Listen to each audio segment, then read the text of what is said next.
B. Schmidt, they had Joe Walsh in the mix. But Randy Meisner would eventually leave the band after Hotel California when the Eagles were like at the peak of their powers because it was too much infighting. Randy Meisner was a guy who was very, very reluctant to perform this song live. He didn't want to be up there singing it live. Just wanted to do it on the album, and that created a lot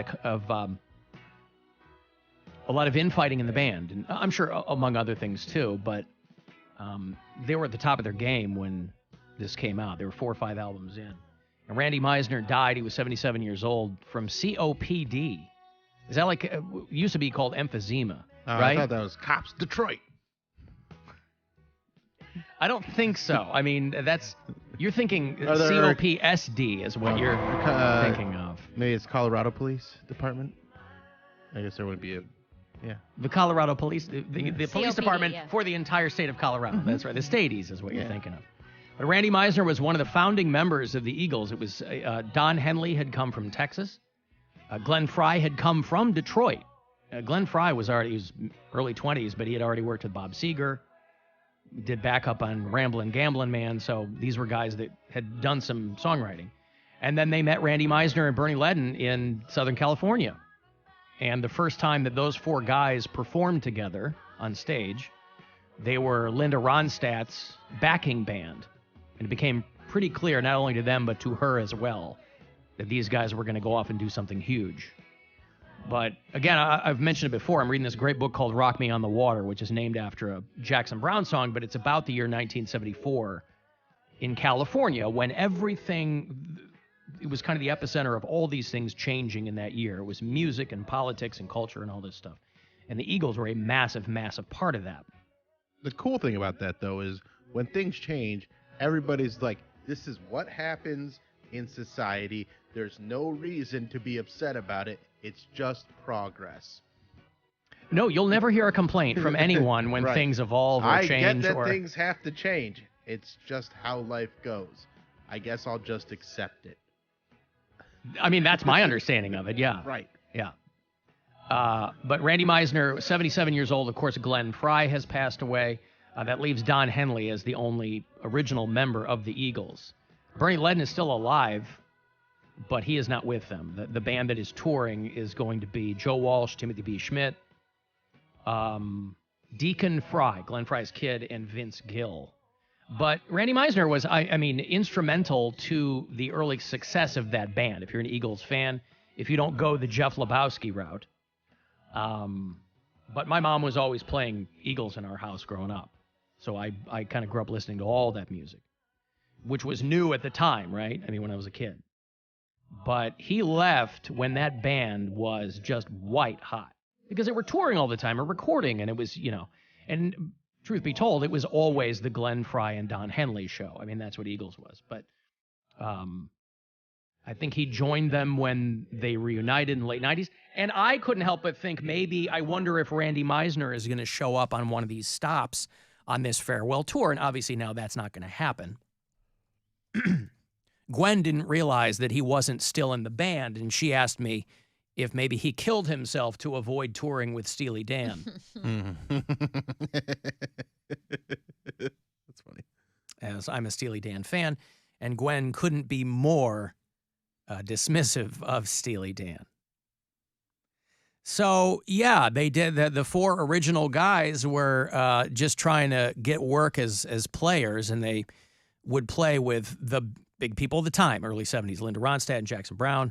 And they did a show with her in the early 70s in Disneyland and started writing their own songs. And it became very apparent quickly that they were going to be a big deal. Linda Ronstadt knew it, and they knew it, and, But Randy Meisner obviously is not going to be showing up, making a cameo at any of the stops on this tour. He died in the hospital in L.A., complications of COPD. But he was their original bass player. He helped write a lot of the songs and recorded them. So if you're an Eagles fan, it's a big deal. He hasn't been with them in a long, long time, but that leaves Don Henley as the last original guy. And again, touring with Steely Dan, where Donald Fagen is the only original member of that band. A little bit of Randy Meisner here talking about the split from the Eagles. I want to see us 5 guys happy playing together, and that's what makes the music. Randy never knew how great he was. He wasn't alpha. Confrontations were really hard for him. We were backstage and the crowd was going wild. And our encore number was Take It to the Limit. People loved that song. They went crazy when Randy hit those high notes. But Randy didn't want to do the song that night. He'd been up partying all night, and Glenn kept trying to talk him into it. He said, man, the people want to hear that song. You got to do it. And Randy kept saying no. And the audience, who'd been waiting years to see us do those songs. We just got fed up with that and just said, okay, don't sing it. Why don't you just quit? You say you're unhappy, quit. And he did. Just quit. And he did. He quit. Yep. All right, bye. That's right. So, yeah, he was on those early Eagles albums, if you have those. If you have Desperado and On the Border and those. But that was in the middle of like a sold-out tour. Everywhere they went. There was no bigger band in the world than the Eagles. And so that's when you go, boy, here's somebody who was at the top. Because obviously when you leave an outfit like that, you can go off and do your own thing, but it's never going to be that big again.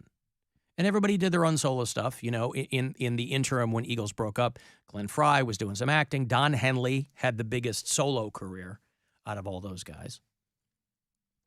But the other guys would go off and do things. Yeah, that big hit song, Summer Boys. Bill? Yeah. You'll recall that song is called Boys of... Sorry, let me check my notes. Summer. A.K.A. Summer Boys. Summer Boys. Make me feel fine. Poundcake, you ever heard of Eagles? Yes, I have. Yeah. I can't say that I'm like a fan, but No, I I've heard understand. of them. If I said, "Hey, who's Randy Meisner?" There are probably a lot of people who are familiar with that era of music who might not know Randy Meisner. Yeah, no, I didn't know individual people in the band. Mhm. I heard of the Eagles. Mm-hmm. But you've never heard the name Don Henley Nope. or Glenn Frey? Nope. Oh, listen, I can't hold that against you. You don't know what you don't know until you know it, right? You've Right. told us that. I did say that, yes. You don't know what you don't know until you know it. All right, we were just talking about the Eagles Alan's talked about them for a good 10 minutes. What's one song? Something make me feel fine. I don't remember what was it? Well, I didn't really throw out that. I can't hold him to that. I didn't really We're throw talking out about one song pretty specifically. Lion Eyes, is it? Hey, that's a song. And I didn't even mention that or play anything from it. And you pulled out Lion Eyes. Now, how did you pull that out? Because that's a great song. I don't know. I've never heard it. But what? Well, then how do you know? It's so hard to pin him down. He's like a monarch butterfly. Ask him these questions. I know. It's, Hotel California is the go-to. That's the song that everybody knows. Maybe Desperado. We just talked about Take It to the Limit for 10 minutes. Yeah. And then he goes Lion Eyes. Oh, you're the best. Well, I just can't pin you down. I just thought it was. I guess I mistook it for another song. No, but it's you named the song. He mistaked it. Is that what he said? He mistaked it. He mistaked it for another song. Right. This is not what I thought it was. You What just did you heard think of it Lion was? Eyes? The one I was humming. I thought that was Lion Eyes. No, You're doing. Which one was I humming? Make Me Feel Fine? Oh, Make Me Feel Fine. Okay. Summer Breeze? Okay. That's not even an Eagles song. That's Seals and Crofts. Okay. Well, Oh, man. 1975, going back with the Eagles. Don Henley, Glenn Frey. Lion Eyes, brand new hero on the Buzzard.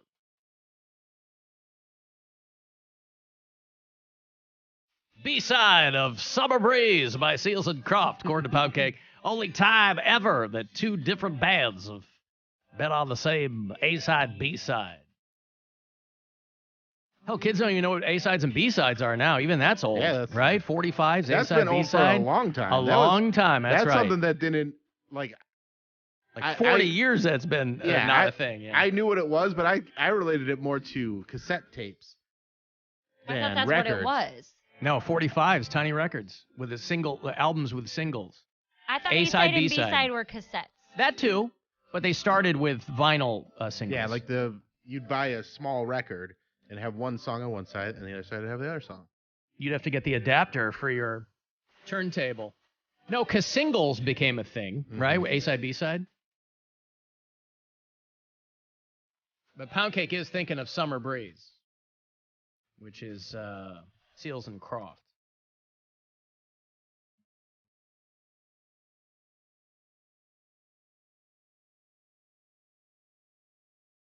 They sound a lot like the Beach Boys. Say what? They sound a lot like the Beach Boys. That's such a Well, they did have kind of a country, that was their whole thing. It was a California vibe, folksy. This is what Poundcake's talking about.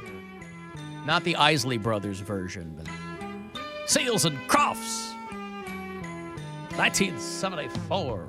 See the curtains hanging in the window in the evening on a Friday night. So was this guy Laura Croft's dad? Yes. The Tomb Raider? Yeah. Seals is dead. Daryl Crofts is still alive, I believe. This is like vacation resort Yeah. music. What's that? Vacation resort. Yeah, this music. is very yacht This is rocky. the kind of stuff that I play when I'm down by the pool. Oh, you play Seals and Crofts? I'll play Seal because it'll end up on my yacht rock playlist. Wow. And it's fantastic. Good for you. I wouldn't even go that deep. But I didn't curate the playlist. It's just the one that is on, and it's good. I It's see. All right. It's just nice, chill music, and nobody complains about it. And when you're just laying by the pool or in the pool and you hear a song like that, you're like, you know what? It does make me feel fine. 70s. Taylor Swift did a show in Seattle. You might recall some weeks ago, we had a contest here on the show where we sent a couple of dads to see Taylor Swift with their daughters in Pittsburgh. And to the best of my knowledge, it was pretty uneventful, other than the magnitude of the show itself. But the Taylor Swift concert in Seattle, she played Lumen Field. You know, she's only playing stadiums and things. And the fans were dancing to such a degree that local seismologists registered a 2.3 magnitude earthquake. That's insane. What is happening? Well, the Swifties are nothing if not animated. Also, They compared it to the 2011 Beastquake, which was when Seahawks fans celebrated a touchdown by Marshawn Lynch. A magnitude difference of only 0.3. and I was going to say, maybe Taylor Swift fans were so big that would happen, but there's no way they're bigger than football fans. So that's just how hard they were dancing. And Yeah, partying. they said the difference was the Taylor duration. Swift music. The duration of it. Yeah. They said cheering after a touchdown, maybe you'll have a couple of seconds, right? But with a concert, they're It's like, we have continuous, hours and hours and hours of data with like the music and the beat and all that Yeah. stuff. Yeah. That can shake the ground. Shake it off. Shook it right off, off its axis there in the Pacific Northwest. But Taylor Swift also getting kind of not actively involved, but passively embroiled in, every group, not every group, but more and more groups of employees for jobs are talking about striking or unionizing, right? Workers of the World Unite, whatever it is. And in L.A., the hotel housekeepers are asking Taylor Swift to postpone her concerts so they can strike. When she comes to town, there are no hotel rooms to be had. And so that means that you would need a lot of housekeepers to work. So hotel housekeepers in Los Angeles have crafted an open letter to Taylor Swift asking her to postpone her stops in L.A. Now, that's your number 2 media market, so that might be a big ask.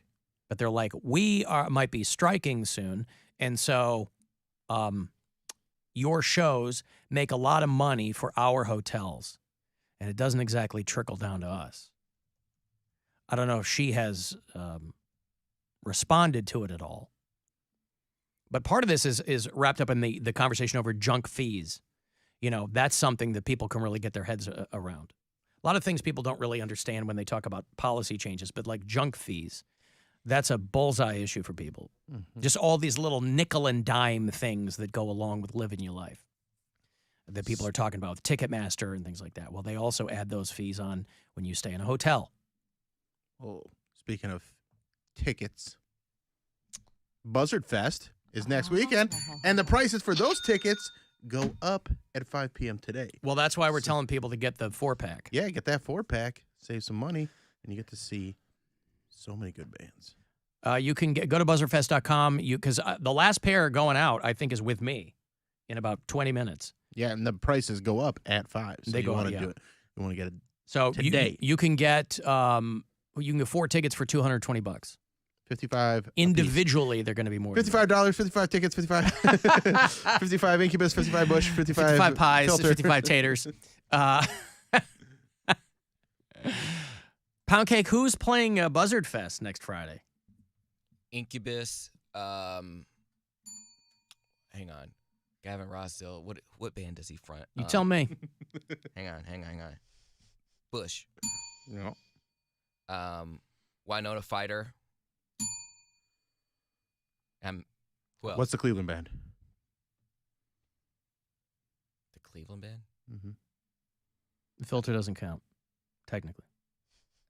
I don't know. I remember. Wellesley Arms. Wellesley Arms. Okay.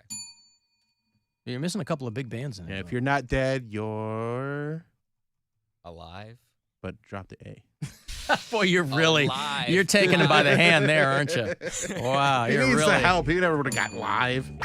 You know what song live, like what their biggest hit was, or any of live songs?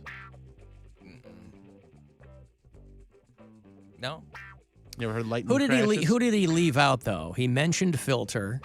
I you didn't got say Bush. Filter. I didn't say Filter. Oh, you mentioned didn't. Filter. Did he mention Incubus? He I said mentioned Incubus. He Incubus, said that first. He Bush. said Bush. He said He pulled Winona Fighter out of his ass. Right. Yeah. Because I know Winona Ryder, so it would just it rhymed. Sure does. And the Kaleidoscope Kid Oh, could be on the bill too. that kid. Yep. That kid. Oh, that kid. That kid kid. Oh, with his yeah. kaleidoscopes, boy. By the way, people who have asked me questions about Buzzardfest, there is an FAQ. If you go to victorylivefest.com, that's where they're going to be. Hit the menu on the side, and there's an FAQ there. People are like, can I bring a chair? Where do I get beer? That kind of stuff. All that stuff is going to be there for you. And if you follow Victory Live Fest on Instagram, they'll have the rundown of the set times, too. Incubus is going to be your headliner next Friday night. But, again, those ticket prices do go up around 5 o'clock. So buzzardfest.com, buy the 4-pack, grab some pals, and I will have a pair of tickets for you after this break if you want to get the last two here. For Buzzardfest next Friday at Victory Park there in North Ridgeville, buzzardfest.com for the details. So those are on the way. If you want to text for anything else, 35192. It's the Alan Cox Show. On our free iHeartRadio app and